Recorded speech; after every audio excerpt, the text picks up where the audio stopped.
My name is Maria. I am 30 years old and I am a seamstress. I have two beautiful children, Sophia, who is 8 years old, and Leo, who is 5. They are my everything. I work hard to give them a good life, but it is not easy. My husband, Carlos, makes life very difficult for us. Carlos doesn't work. He spends his days drinking and wasting money. When I worked at the sewing factory, he would wait for me to get paid. Then he would take half of my income and use it for himself. He would buy alcohol, go out with his friends, and sometimes even gamble. I barely had enough money left to feed my children.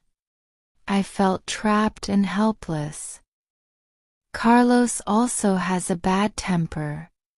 Sometimes he yells at me. Sometimes he yells at Sophia and Leo. He tells me I am not good enough, that I am just a woman, and that my job is not important. His words hurt me deeply, but I cannot cry in front of him.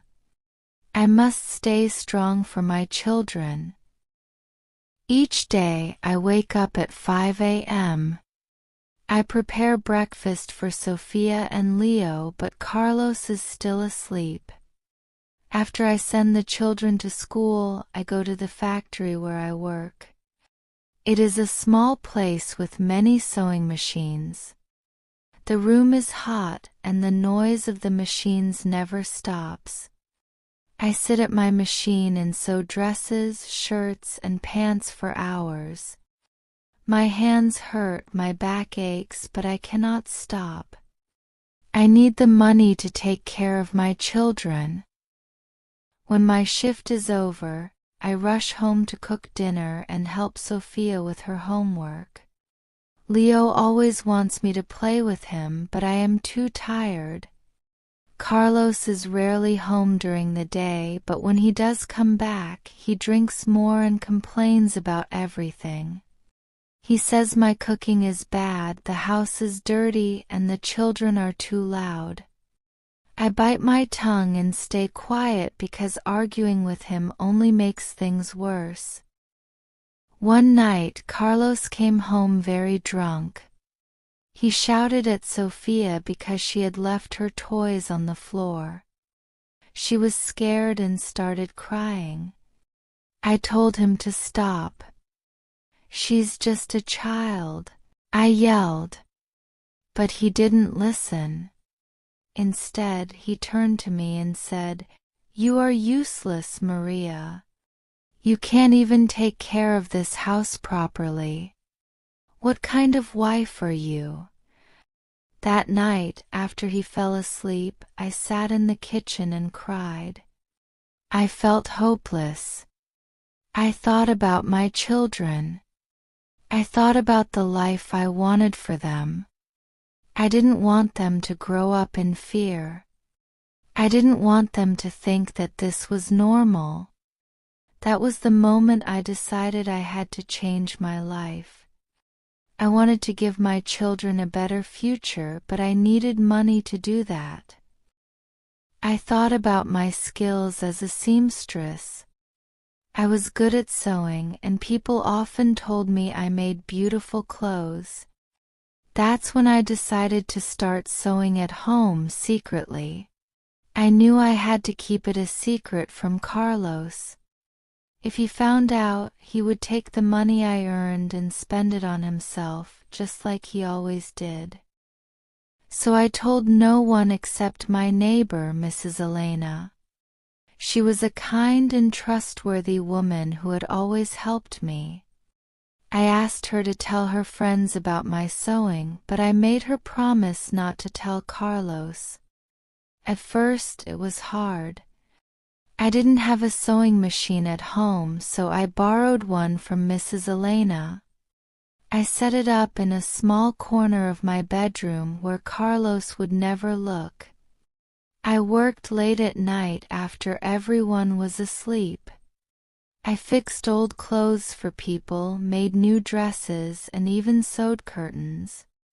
Slowly, I started earning a little money. Every coin I earned, I hid carefully. I found an old box, wrapped it in a blanket, and hid it under the floorboards in my bedroom. I was always nervous that Carlos might find out. One day he came home earlier than usual while I was sewing. My heart raced as I quickly covered the sewing machine with a blanket and pretended to fold laundry. He looked at me suspiciously and asked, "What are you doing?" I smiled and said, "Just cleaning the room."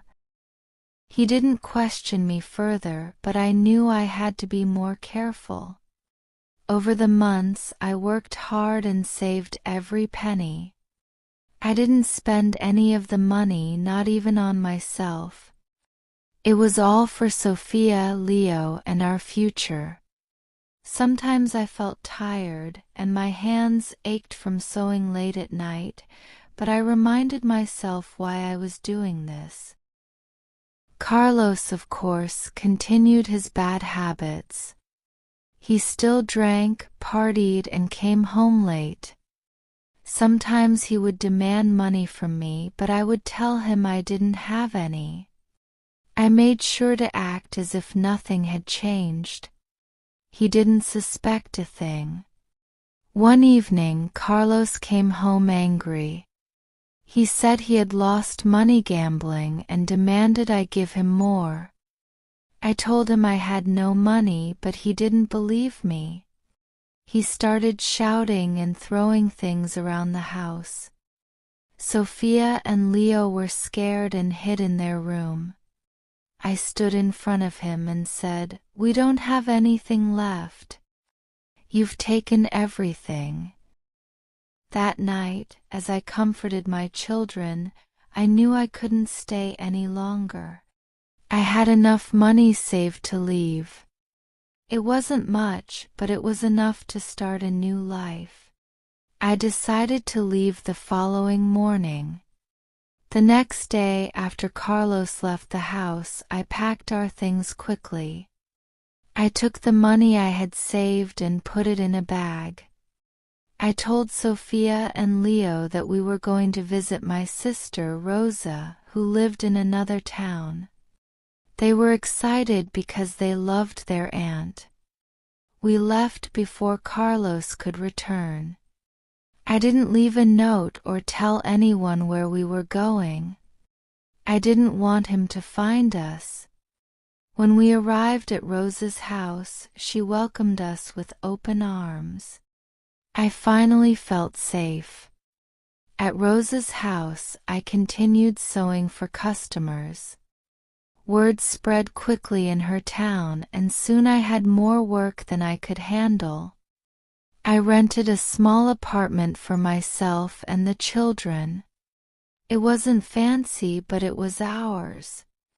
Sophia and Leo started smiling again, and I felt a peace I hadn't felt in years. Carlos tried to find us, but he didn't know where we had gone. Even if he did, I was determined never to go back to him. I had learned to stand on my own 2 feet. I realized that I was stronger than I had ever believed. Now, when I look back on my life, I feel proud. I escaped a bad situation and built a better life for my children. I learned that sometimes we have to be brave and take risks to find happiness. I also learned the importance of keeping secrets when necessary to protect yourself and your loved ones.